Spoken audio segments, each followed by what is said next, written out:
Hey guys, how's it going? Welcome to the Shrewsbury Biscuit podcast. I'm your host, Alex Whiteley, of course. And joining with me today is Liam Tinsley from, soon to be Feast. A really exciting idea. How's it going, Liam? You okay? Yeah, it's all good. It's all moved in today. Yeah. So it's getting all the stuff sorted. And yeah, it's hard work. I imagine this day and age as well, with everything that's going on. Let's bring this volume up a bit. Sorry. With everything that's going on, there's lots of red tape around everything at the moment. Has that been a problem for you? Not as much because... Get right into that microphone, get right Sorry, into, not as much because I'm going down the route of takeaways. So I'm not actually having any dine-in. So all I've got to make sure is I've got one entrance and one exit for drivers to come in, and that's it. Oh, okay. So interesting. There's a lot of COVID regulations in the actual kitchen. I'm separating certain sections, and it's not all into one and stuff like that. Yeah. But yeah, it's a lot more relaxed out front for me, as a lot of these other restaurants I know personally how awkward it is. Yeah. These one-way systems. It's some of the places they just can't physically do it. Well, we're coming today from my audio is crazy. We're coming today from our new studio, which is next door to the Riverview Cafe in the Parade Shopping Centre. Make sure you check out the Parade. There's lots of changes going on here, lots of new people moving in, lots of new shops opening and stuff. Make sure you come in. It's actually buzzing today, which is great to see. But they've got a one-way system. You got to go kind of outside to come in. Yeah. And I keep forgetting, and I'm like, I want to cut. Yeah, I've got to go around the outside. But it's good. It makes sense. I see why they're doing that. Yeah, I mean, I use Dale at Hintz's upstairs. Yeah. So I always go to him. So he's great. I've been dying to get him on the show, and I guess I missed a trick with lockdown because that would have been the ideal time. But during lockdown, we were so busy. I mean, people can remember. Like I was just absolutely going crazy. But yeah, I'd love to speak to him. But his schedule is just ridiculous. Every time I go up there, I'm like, "You want it?" And he's like, "I'm busy," or in a nice way. He's a nice guy, actually. Yeah, I've known him for years and years. Yeah. But I've just bumped into them, all three of them, outside having lunch at the moment. Oh, are they? Yeah, Great. Enjoying the new decor you've got out in the car park. The dinosaurs, I got dropped off by the wife today, and Timmy was in the front, and he was just like, "There's a dinosaur here," and I was like, "Yeah, there's a dinosaur here." He was going to be at the studio with me today for the whole day. Luckily, family stepped in and was able to have him, but it would have been a nightmare for him because I've just been moving things back and two from the old studio to the new, So let's talk a bit about you, food and stuff. How long have you been cooking for? Has this sort of been a lifelong thing for you, or? Yeah, pretty much. I stepped foot into professional kitchen at the age of 14 when I was still in school. Wow, yeah. I was up at the Peachtree, and my job at that point was to boil some ice creams and take stuff to the dishwasher, then wash it up. And that's what I got paid for. I mean, it'd be great if I could get the same amount of money now than doing that. But yeah, so that's where I started off, really. And it was... that's the first proper professional kitchen I physically worked in. So I come from a family of chefs as well. My dad, my nan, my gran, my uncle, they're all in the trade. So I sort of knew what I was getting into. Yeah. Because some of the times I could spend with my dad were in his kitchen. What was that like, having a family full of chefs? Because chefs are very much shouty. Chefs are shouty. Where's the soup? Do you know what?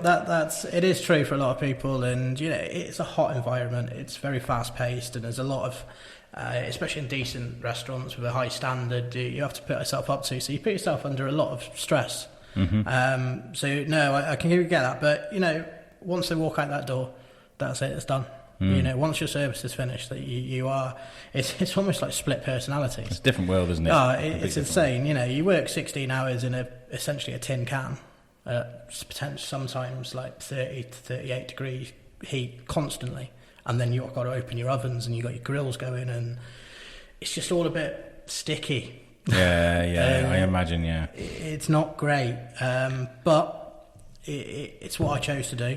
Yeah, and I spent the last 17 years now doing that. I get that. I mean, like my dad lives in Ireland. Him and my stepmom, they're bakers. They've been baking for years, decades even. When they're in the kitchen, you stay out of the kitchen. Otherwise you're going to get told in a very swift manner to get out of there. It's yeah. Whenever I cook at home, I'm currently living with my mum at the moment. And yeah, she's always like, "Oh, you're not cooking again, are you?" She's like, I'll clean up. It's fine." I never understood the. I guess to a degree, I understood it. The whole a chef never really wants to cook at home because it's what it's they horrible. do. And it's the same. It applies to me with the podcasts as well. I mean, I was an avid listener of podcasts before I started making them. But I'm so busy editing. Stripping audio, scheduling, interviewing. I was interviewing till like 11 o'clock last night. A live podcast. I don't have time to listen to podcasts anymore. It's crazy. It's unbelievable. Yeah, I mean, me personally, I finish work. I'll go home. I'll have a beer, just a nice cold beer to finish the day off, and I go home. And 9 times out of 10, I'll put something cooking related on the telly, or I'm watching something on YouTube, or TikTok recently. There's a lot of good people in there doing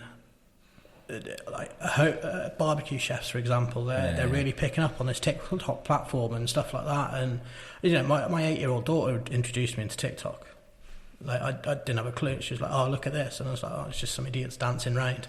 Yeah, I mean, I've got TikTok. I understand that. Yeah, and and then so I think it's one of the old waitresses told me, "Why don't you just type in food in the search?" So I typed in food, and you got this whole different platform of TikTok that I didn't even know existed. And now I probably waste about 2 hours of my life a day looking through videos on TikTok. Is it all things that you can just absorb, or do you is it a case of when you become a fully qualified chef, you've been doing it for years, and you see someone doing something, you're like, "Oh, I'm going to do that," or do you need to go and search for the recipes? And is it something you can see and be like, "I know what he's doing there"? Yeah. A lot is basic. A lot of cooking is basic. It's all about timings and seasoning, which makes a good food to a great food. Yeah. And so I watch stuff like MasterChef, not the professionals or anything. Sometimes the professionals, to be fair. And I'm looking, going, so he's doing it that way. Doing it like, okay. And then sometimes I'm looking, why the hell are they doing it that way? Yeah. What's he doing? Yeah. I saw that video that went viral last week. I think I shared it on my Facebook of I think it's a Chinese guy watching someone on BBC Food cooking rice.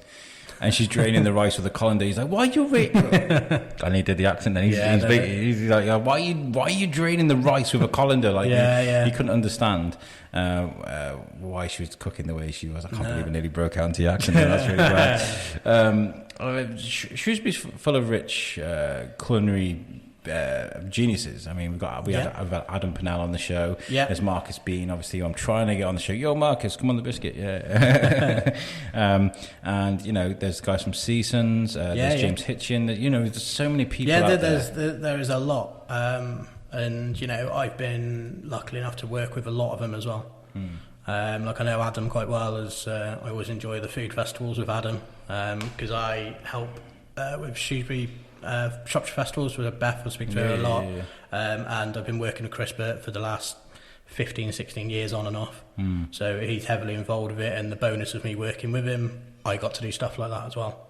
What I love about Adam is it's just simple bravery. The way I put it, simple bravery, because he's just like me and Tom Bruner, who was on the phone as you just walked in. We did this transatlantic cook-along thing on Instagram where we made these strawberry cheesecake chicken wings from the TV show, and that was fun. I'm useless. I am I can make a good spaghetti bolognese. I can make a wicked chili, actually. I can make the easy things, but when it comes to making the sun fried stuff on chicken and things like I'm useless. I'm useless. Yeah, Adam's good at that sort of stuff. He's amazing. It's I've done a few bits with Adam, and I'm looking, going, that's how you do it. Yeah, he makes it look so easy though. Yeah, but like simple sleight of hand things. Like when I was like breading the chicken, he had flour, he had egg yolk, and then he had another thing. And he was like, "So you do it? Which way around is it? Is it the flour first and the egg? Flour, egg. And I was getting into this sticky mess, and my wife was like, "Yeah, because he's using one handful of flour, and one handful of the egg, one dry, one wet, one dry, one." I was like, "Oh, it's simple as that. Yeah. Simple, sleight of it really is. Sleight of hand. But that's experience. That's you don't expect someone at home to be able to get all that.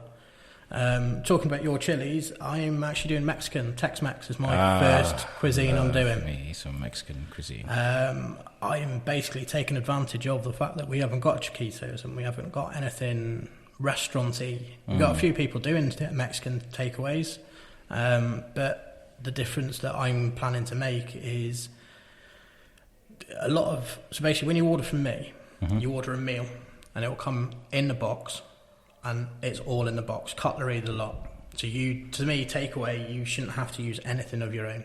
Nice. So it's all there. It's all recycled and recyclable. It's the branding of it as well. Like you've personally seen the Feast logo. Yeah, it looks wicked. I like that. But all my takeaway boxes are all black. Because I'm not using these plastic tubs. I'm not using the tinfoil ones. I'm going to go all black and just a little sticker on it. So when they receive it at home, they should be able to pick it up, look at the table and go, oh, that's quite smart there. Then open it up and the food's inside. And the boxes are collapsible so they can turn into your plates as well. Nice. I really like that. That's cool. I mean, like, before Feast, you were at the Mint and Minute. Yeah. How long were you there for? Just over 3.5 years. 3.5 years. Yeah.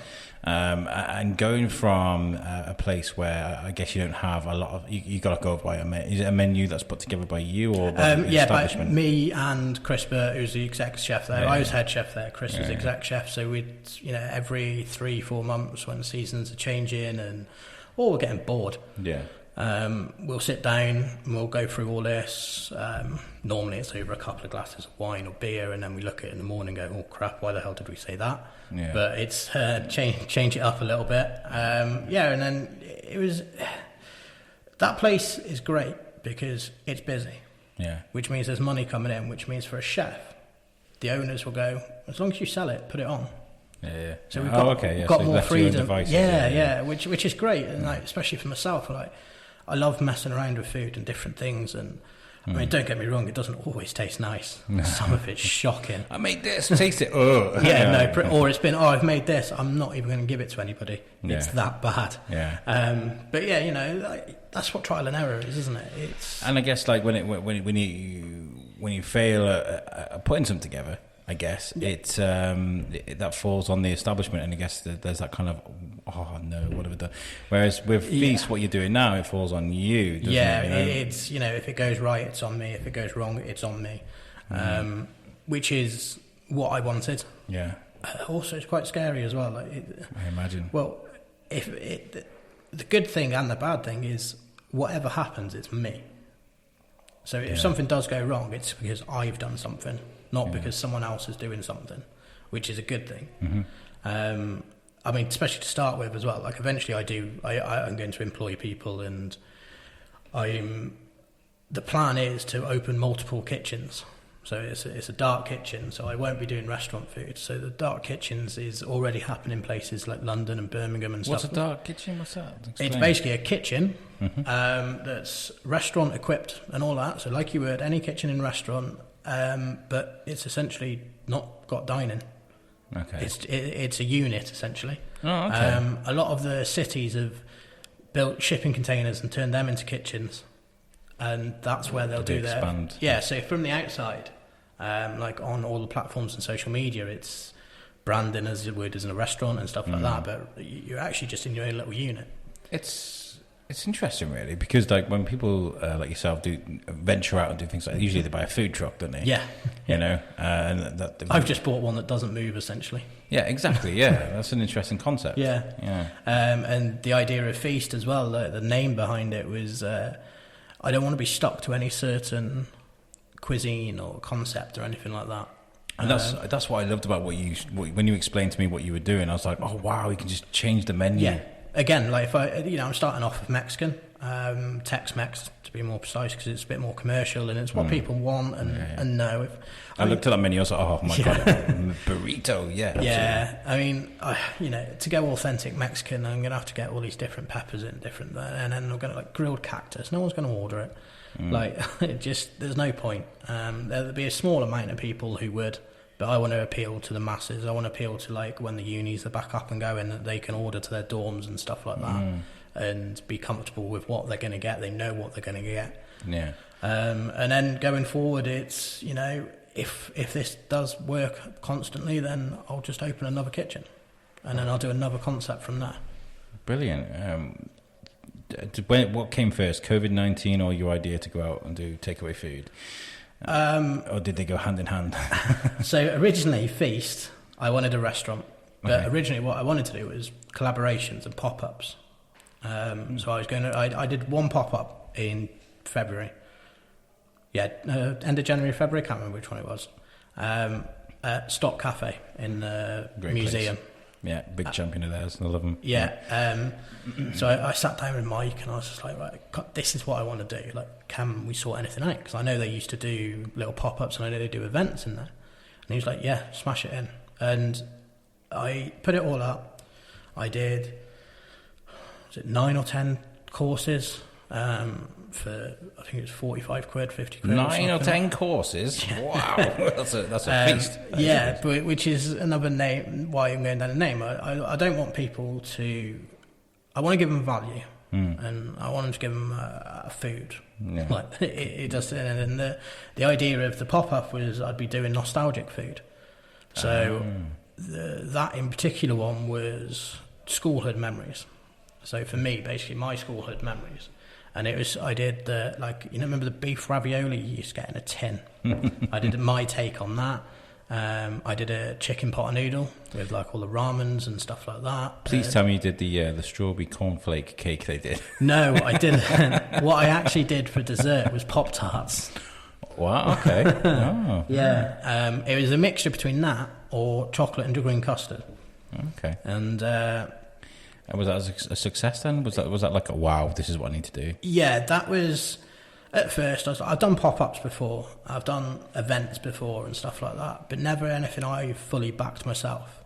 It's always a helping someone or something like that. Like I said, I've done a lot of work with Chris. Collaboration. Yeah. And I was like, I put the tickets up. I was like, right, it's up for sale. And I was like, I don't know. Didn't hear anything for like 4 or 5 days.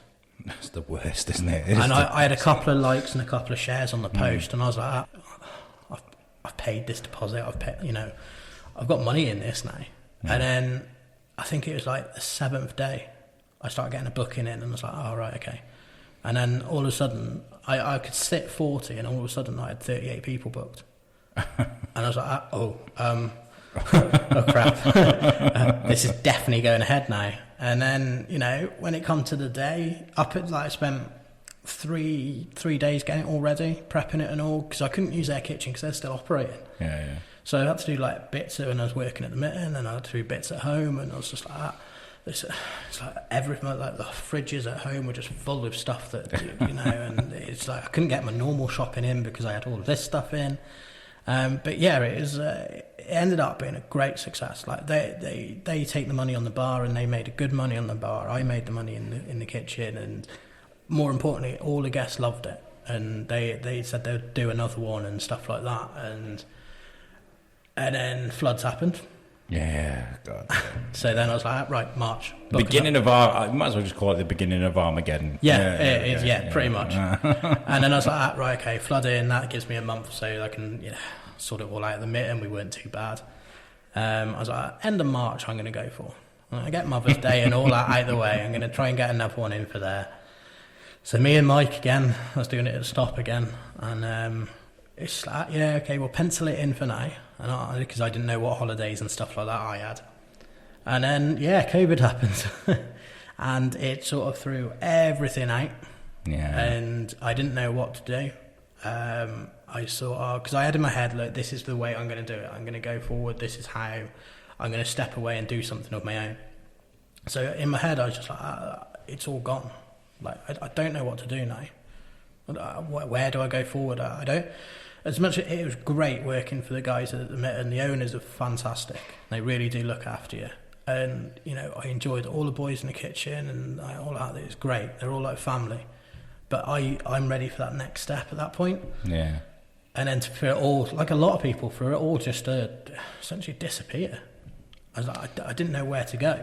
Yeah. And it was the fact that I basically spent the first 4 weeks like an all-inclusive holiday.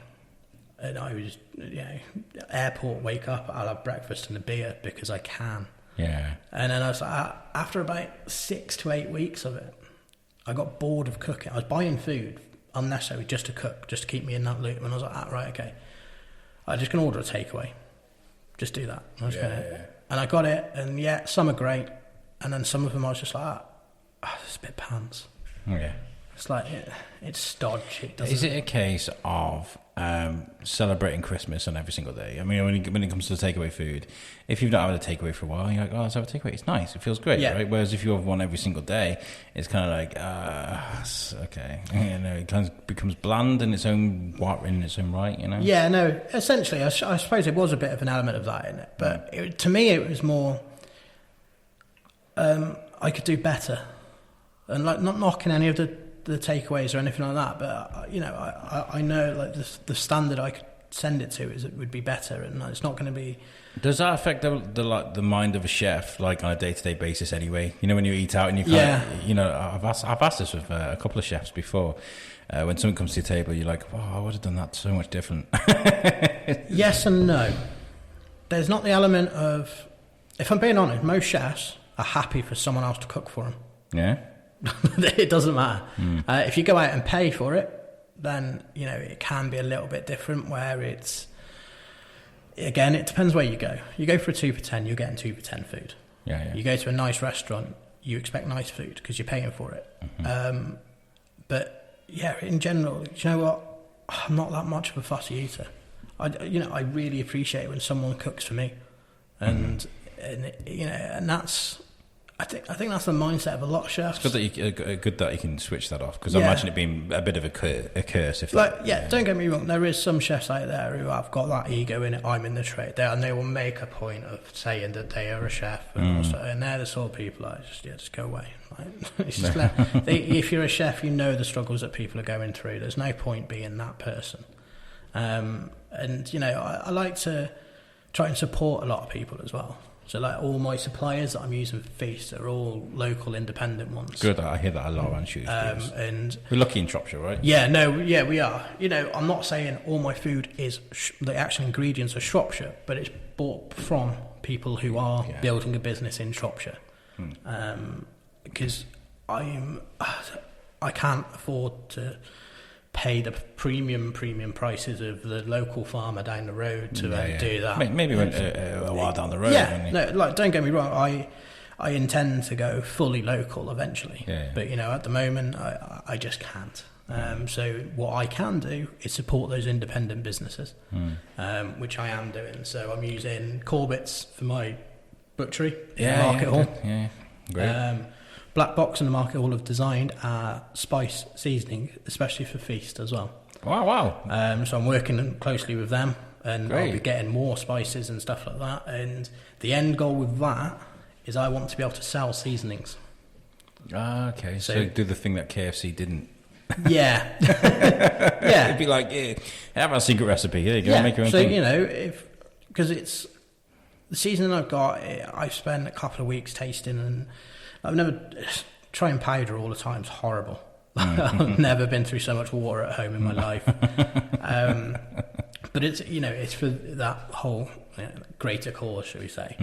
And I want to be able to serve little pots, about that, you know, 20, 25, 50 mil pots of this seasoning that people can put on their food at home. It's popular with things like Nando's, isn't it? Yeah, you know, exactly. You can buy the Nando's sauce everywhere. Yeah. That's probably a better example than KFC. Yeah. Alex. So you're at home. You've been at home weeks. You're ordering takeaways. Where's that light bulb moment for you? What hits you? How much money I spent, to be honest. Yeah. How much money I was spending on takeaways that I wasn't fully enjoying. They were good. Do you know what I mean? And I still to this, you know, I still say now that Peabury's flatbreads at the top of their takeaway at the moment. They're insane. And Matt Parry's another chef who I've worked with throughout the years as well. But yeah, so I saw him doing that and how simple food he was doing and how well it was selling. Yeah. And I was like, maybe I could go down that route and use it as a stepping stone to get my own restaurant. It's completely it's a different way of doing things. Like you said, the dark kitchen thing. Yeah, it's a completely. So I think it's Deliveroo over London area, they've got 2,000 dark kitchens operating. They haven't released which ones they are, but they've got, as their point of view, they basically invest into it. So that's where I got the idea from. Was, well, why don't I just do it? Yeah. And, you know... Just do it, yeah. I mean, just do it. Yeah, like, if it fails, it fails. If it doesn't, I've tried. So do you have the idea? Then who's the first people you start speaking to then to put this plan in place? First of all, I spoke to the owner of Zoom. So I spoke to Kev from Zoom. He's a great guy. I need to get him on the show. Kev, if you're listening to this, we need to hook up and get you on the show. Yeah, I'm sure he will. I have mentioned it to him, and he said, yeah, he's more than happy to come and do something. And again, another busy guy. A busy guy, and very supportive as well. Yeah. He's Instagram and our social media, he's been very supportive. So yeah, I'll definitely get him on the show. Yeah, so I spoke to him and said, look, will this work? You know, he's got the database, he's got it all there. Like, you know, will it work? Is this a sort of concept where I see, in my eyes, it was, if something is missing, I can fill that gap. So, like I said, at the moment, Mexican is missing, so I'm going to fill that gap. Going forward, God knows what it could be, but I want to be able to have that freedom and flexibility to go, right, I'm jumping on that now, and not missing a trick. Yeah, and he said, yeah, and because he was so supportive and he helped me do it, I did the exclusive. I'm only using Zoom food. Fantastic. Again, because it's also local and independent, but also because of how well Kev helped me.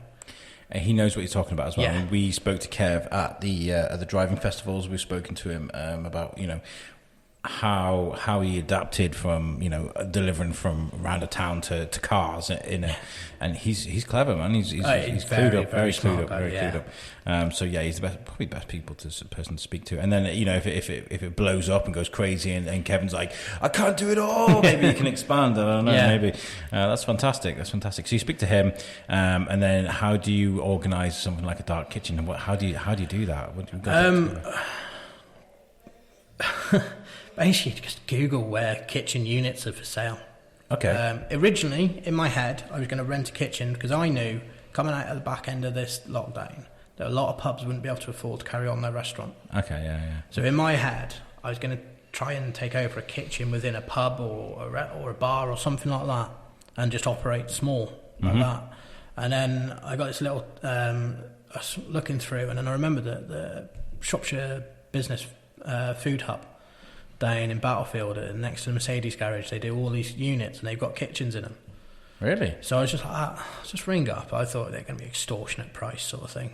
I rang up and they went, we haven't actually got any units for sale, for lease or sale. I was like, right, okay, can I be put on the waiting list then? Yeah, that's signed. But we have got a cafe that hasn't been used for a year, if you'd be interested in looking. I was like, I can remember this cafe because I went there when it first opened. And I was like, yeah, okay, let's have a viewing. And like, I walked in and... Keep talking. Yeah. Walked in and it was great. And this whole thing of... Everything's in there and it's accessible. It covers the Hadnall, it covers Beaumer Heath, and it's got all those areas that... you know, 4.5 miles is what we work on for takeaway. Okay, yeah. 4.5 miles, 20-minute travel, yeah. essentially.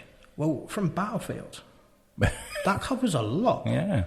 So then when I was like, so right, I got onto the council and I was like, right, I want it. Like, that's what I want. That cafe there, I want it. And I've got the scope that when this distancing does come down, I can open it up properly. And there's a nice little area at the front of it that I can put them little, you know, it's endless what I can do there. I can do my pop-ups there. I can do other chefs coming in, and I was going to speak to the likes of Adam and Stuart Collins from Whitchurch, Chris Burr, Matt Parry, and a few other local chefs coming in and doing like a little masterclass sort of tasting thing there as well, because it's got essentially a stage. Wow. Yeah.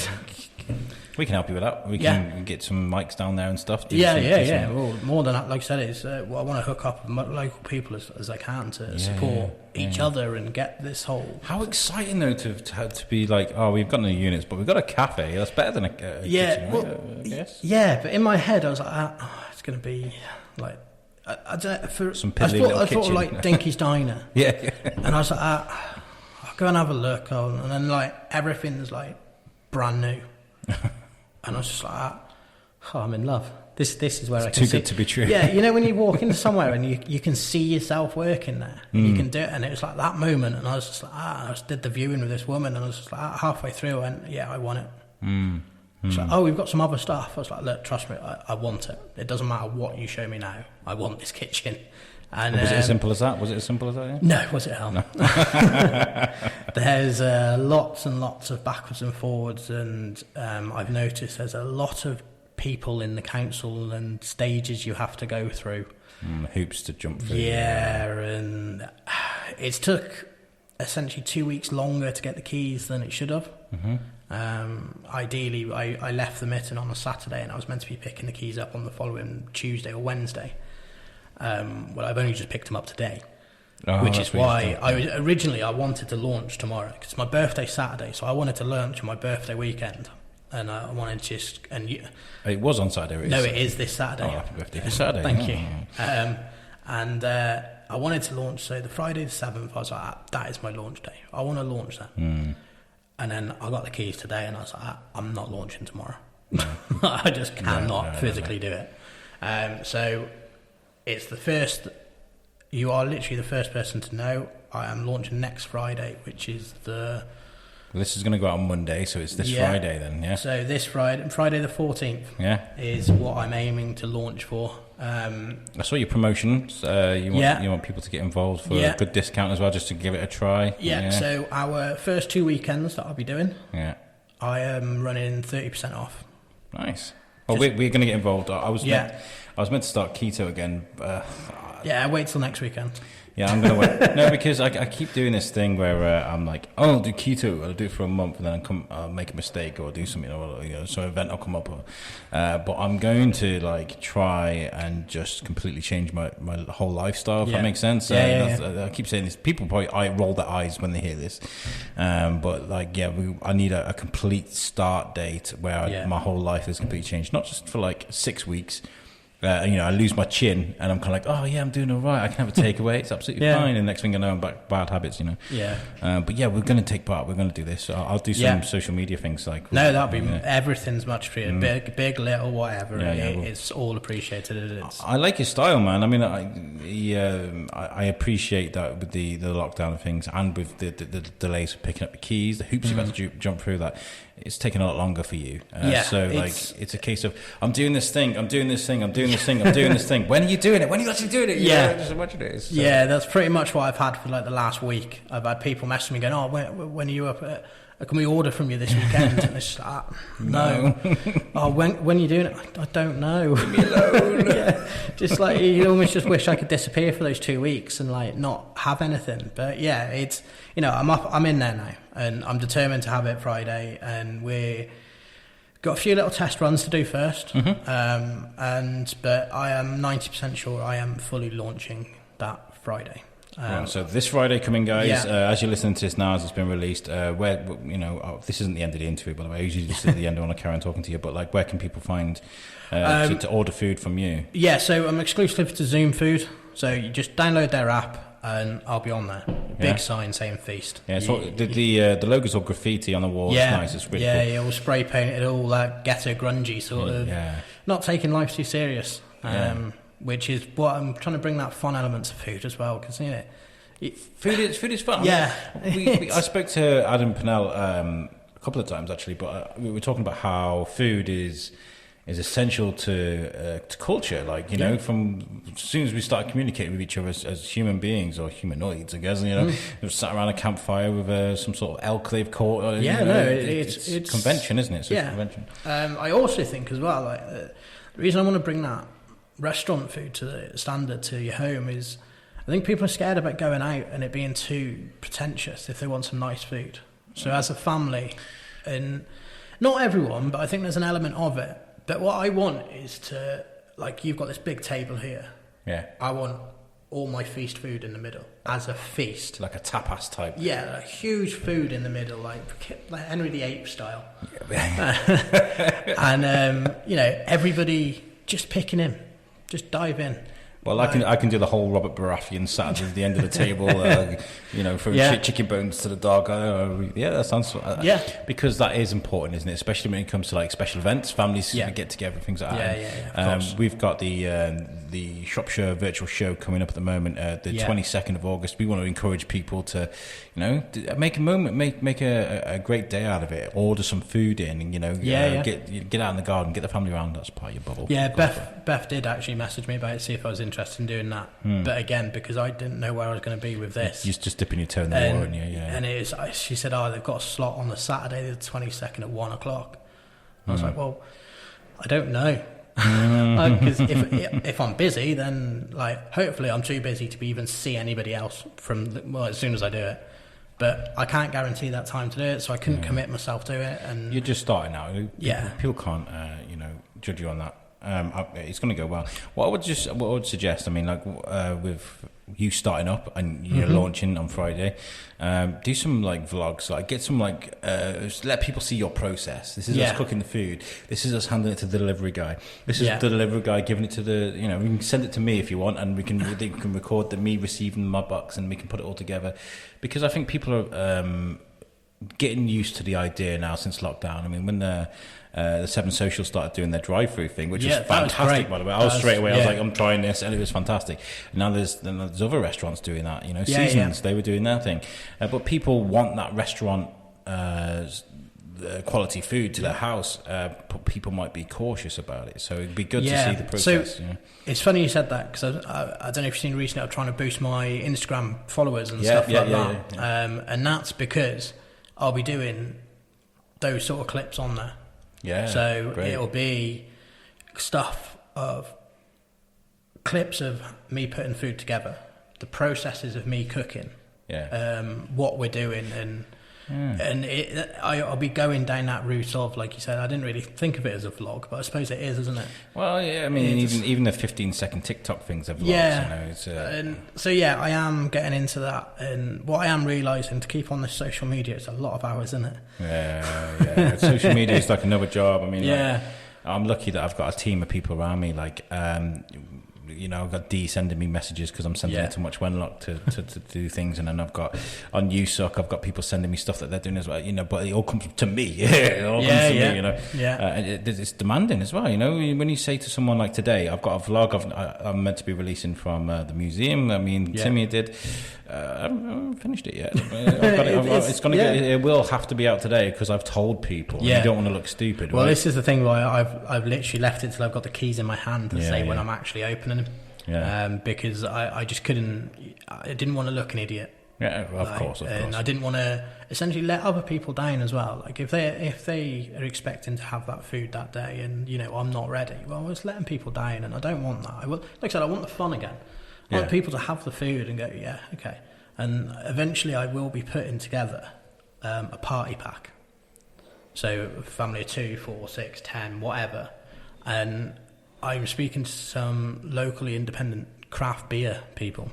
I ain't talking my language, sunshine. So I'll be doing essentially an adult's Happy Meal. I'm so glad I didn't take a swig of coffee then. That's brilliant. I love that. And you'll get your box with, for example, your burrito, your fries, your coleslaw, and a craft beer. Fantastic. I love sign me up. I want So I haven't quite got the proper licensing to do that alcohol yet. It's taken its time to come through. But as soon as I have, it's going down that, your pale ales and all that to counter the spice of the. So they're all going to be matched to the food as well. Yeah, fantastic. I knew you'd be clued up on social media and stuff. And as soon as you mentioned TikTok, I was like, you're going to have your own TikTok, I guess. Yeah. I was thinking just about, weirdly, about Kevin Smith. In the film Clerks and Dogma and things, he had this restaurant called Moobies. It was a take on McDonald's, right? So, so Moobies has been one of those things that people have bought the uniforms, they bought the little figures and stuff like that. Yeah. But during lockdown, he did a pop-up restaurant, an actual Moobies restaurant where they made I didn't see that. And they were shipping these burgers from all around America. They were sending them to people like cool bags so they keep the meat fresh, and they'd make their own Moobies burger and things like that. People are nostalgic about food. You're saying about nostalgia. No, they really are. And I was surprised that, because I did the whole nostalgia of what I remember. And, you know, I didn't have time to go and do surveys and stuff like that. So I did it as what I remember my childhood being. Yeah. And, it was, I did a chips curry and fish chips curry sauce. But, you know, I did a nice bit of cod that I baked. I did some batter bits. I made my own, almost like a katsu sauce, the Chinese one. Oh, I love katsu chicken. And I made that as the curry sauce because it's essentially the similar sort of taste. Yeah, of course. And that was my... And the chips, I did some fine... They almost like crisps. Oh, okay, cool. Yeah. So it wasn't fish and chips and curry sauce, but that's the flavour you had. And that was the play I was doing with it all. But now... I've changed direction a little bit. I've still got that in mind, and I still want to go ahead with that at some point, just not just yet. I don't think the timing's right for it. Yeah. But it is that nostalgia. It's what people want, is what I want to deliver. So, and this is what I'm trying to get through to people on my social media as well, that help me out. Yeah, give some ideas. Message if you fancy something, message me, and if I get enough of them. How often are you going to be changing your menu? Because you said you can change it, but I guess you got to keep it for a certain amount. You got enough stock to last you a month, and you got to keep it for a month. To start with, I think I'm looking at about 3 months. Yeah, every 3 months, do something fresh for the first year, and then I can look back and go, okay, well this concept did this one did this. Oh, okay, these two are really good. Is it worth we just open another kitchen? Yeah. And do it like that. But in all honesty, I don't know. If it's working, it's working. If people want it, it's want it. I'm not going to take it away and start something new. I don't understand how it works with the food world, but you know, obviously there's food critics out there. Do food critics get invited to test food and things, or do they just turn up and they're like... they turn up. Yeah, they just turn up. It's a bit cheating, really, if you know they're going to come. Yeah, exactly. But... It's one thing I'm looking into as well is the takeaway awards. Yeah? Is that a thing? Oh, sorry, I didn't... Yeah. Well, nor did I. So it's the takeaway awards, and you can get best takeaway in Britain and stuff like that. So that's... So in restaurants you get rosettes and Michelin stars and stuff like that. Well, you get awards in takeaways. Ah, okay, that makes sense. Yeah, of course. You get stuff from... I don't know if there is a local one or if it's just West Midlands, but then you get the country, and then you've got a European one as well. But that's, you're talking, Just Eat enter that as a platform, not a restaurant. But yeah, so there's a lot of awards you can get in the takeaway, which is a thing I'm researching at the moment. Actually, I don't know a huge amount. So if anyone's out there who does, hook up. Like I love to know. And as part of Feast, you say you like to collaborate with people, and your cafe space you're going to be using to offer pop-ups, things like that. Yeah. As part of Feast, are you in the future going to look to do collaborate? Say like Adam Pennell. We've got an Adam Pennell special, and just have like a week of just Adam cooking for you. Or we are. When we've got it all up and running and secure, I'm looking at going to certain people and going, look, I'll take Feast menu off for this weekend. Do you want to come in and do your food? And nice. Then they can do their food for that weekend on the takeaways. You can have me come in for a week if you want. I make the best cheese on toast. You can have cheese on toast sent all around Shrewsbury. Alex Whiteley special week. That'd be amazing. Do it. It's all there. Say Cheese is doing well, so why not? Oh yeah, that's a great. I haven't been in there. They put a poster up for me, so I should really give. But when I was handing my posters around, I was kind of keto, so I couldn't really do the bread. I love what you're doing. I think it's fantastic. You've I nearly put this in a very you-suck kind of way there, but you're brave, man. You've got a lot of bravery, and it does take a lot of kahunas. There you go. There's been a few beers of calm nerves over the last 2 weeks. It's when people say, I went through this, we set it all up, and I was like, it's going quite smooth. And I was like, I must have missed something. And then all of a sudden this 2 weeks happened. It's like, there it is. There's the hard bit that people said, the stress and all that. Because I physically can't do anything more until I'm in that kitchen. Exactly, yeah. And I can't speed people up. I can't keep posting because it's just going to come to dead ends because I'm not open. And still doing, like I said, I'm still doing this. Don't know where. Pretty much. I can't really put a post going, hi guys. Yeah. That's it. But now we're in there now. Now the game can start. I can start doing it. You say we? Is that the royal we, or is there a team behind you? No, it's just me. Just you? Yeah. For now it is, yeah. I plan on getting chefs with me. Okay. And employing people as well. So again, hopefully I can help the locally with jobs. Oh, brilliant! Yeah. And I'm not just looking for. I want the chefs in there. I'm in there. I know how to cook, and I can show someone how to cook. I'll take people from college and help them come through it. And I want to, like I said, bring that takeaway standard to when people think of, let's go work at the Mitten or the Peachtree or the Horman, like some of the places I've been, and they're restaurants. Like people have in their mind that they're going to leave catering college and go to a restaurant or a pub or something like that. Well, I want to get takeaways on that map and to show them that, look, you can do good food just because you haven't got a dining room. You can still do good food. One of the most inspirational movies I've seen is Jon Favreau's Chef. Yeah, it's great. Amazing film. It's the guy that's based on is Roy Choi. Yeah. And he's one of my favourite chefs. And he's got a book called LA Sun, and it's amazing. Like him and David Chang. They've both taken that whole American dining thing and flipped it on his head and gone, look, this is how we're doing it. If you don't like it, go somewhere else. But we will get people in. Just before the lockdown, I went and spent a night in Birmingham with. We went to go and watch Jay and Silent Bob's reboot, new movie. I met a lot of my friends, Jamie Westwood, who works with me at the USOC. We went for a few drinks, went to watch the movie, and then afterwards went to Digbeth, where there's all the food trucks. Yeah, it's great. I haven't actually been to the Birmingham one. I've been to the one that they've done at Seventh Social. Wow. But yeah, you're just blown away. The smells, the feels, the warmth, and the people just eat. It was an amazing experience for me, because it is, food trucks are the new. And over in this country, largely it's because of that film. It really is. And I've got plans of getting a feast food truck, and I think you'd suit it really well. And I will be doing food festivals, and I will be doing stuff like that, and. It takes time, doesn't it? Yeah, it's also money, man. So much money. I've got faith in you, though. You seem like you've got a determination, you've got a view, you've got a vision. And it's tunnel vision now for me. I've said to everyone around me. Sorry, I don't mean to. It's fine. Everyone around me now, like, if you want to see me this weekend, because my life's pretty much gone then. I'm planning to be so busy that I don't even get time to see anybody. So, if you want to see me for my birthday, come and have a beer now, because I probably ain't going to have time for a while. And that's what the whole tunnel vision I'm doing. To me now, I need to make this work. Yeah. This is my livelihood now. If I don't make it work, I don't get paid. Yeah. It's not just about the passion anymore.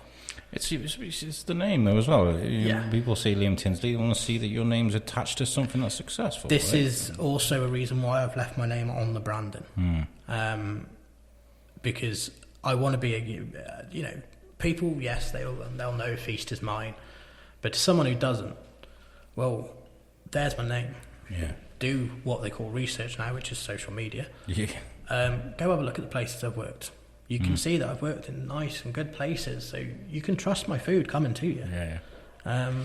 I hate talking like this because it makes you sound big-headed and stuff like that. But it's, I just want people to trust what I'm sending to them. And eventually I will be doing more authentic sort of stuff. But I need to gain people's trust. Same as when you go to any restaurant, new restaurant that's head chef or anything, you need to gain the clientele's trust first, and then you can do your food. So the first menu you're releasing be Mexican or Tex-Mex, like you say. Is that a safe option? Just be like, this is what I can do well. This is what I can launch with. 50-50, if I'm being honest, mate. Yeah. It was 50 going. Yeah, Shrewsbury needs a decent Mexican food. Like I can't remember. Like I think there's 2 doing it at the moment. One's off all whole of August apparently. So I was like, I'll take this time to launch now. Get in the back door. Yeah. And the other one's 4 Amigos. I haven't personally tried it. But so that's up by Monty's, isn't it? I'm not sure. Yeah. But there's 3. With 3 with me. Well, it's not stepping on anybody's toes. Yeah. I'm not trying to break into doing Indian and Chinese food because these are sitting places, I guess, that want people to come to the restaurant. I mean, if you guys can learn from each other, maybe. Yeah. This is the thing. Competition's always good. It's always good. And that's what I'm seeing it as. Is there is 2 others, and I need to be above them. Simple as that. Yeah. For my own ego as well, really. At the end of the day, I am a chef, and it sort of comes with it. You do get a pride. And the same as anything you do. If you do something, you do it because you want to be the best at it. You want to do the best bit of that. And I remember when we covered Oktoberfest, the last one just gone, and I'd had a few beers. I took a microphone around with me and I was doing interviews and stuff, but I'd had a few beers and I was like, food. And I went to, there's a guy who's doing burritos there, and it was so sexy. It was so good. I had this burrito and I was just like, when you bite into food and it's like, oh. Yeah. And I didn't get the name of the company, and to this day I don't know who made that burrito, but it was amazing. So food does that to you though, doesn't it? It does. Presa de Cuba did that to me about 3 years ago at Shrewsbury Food Festival. I had 3 or 4 years ago, I can't remember when it was, but I had it, and I had a few beers, and we'd finish on stage and all that, so it's like, yeah, let's have a few beers and socialise. And a mate of mine brought it over, and it was just a Cuban, and I was just like, I was like, oh, that's lovely. I was like, where'd you get it from? He's like, oh, over there somewhere. And I was like, oh, well, what was it called? Oh, I don't know. And then it wasn't until I think it's a year later, and I saw it. I was like, that's what I had. And then that's why every festival now I go to see the guys at Presa de Cuba and yeah, you know, come on, yeah, give me one of those Cubans and a bottle of beer. Yeah. But it's very much what they're doing. They're a company that I would like to get to know in the future as well, going forward and doing more with as well. What I'm going to do is I'm going to so it's the 15th you launch. 14th, Friday. 14th, sorry, 14th. Yeah.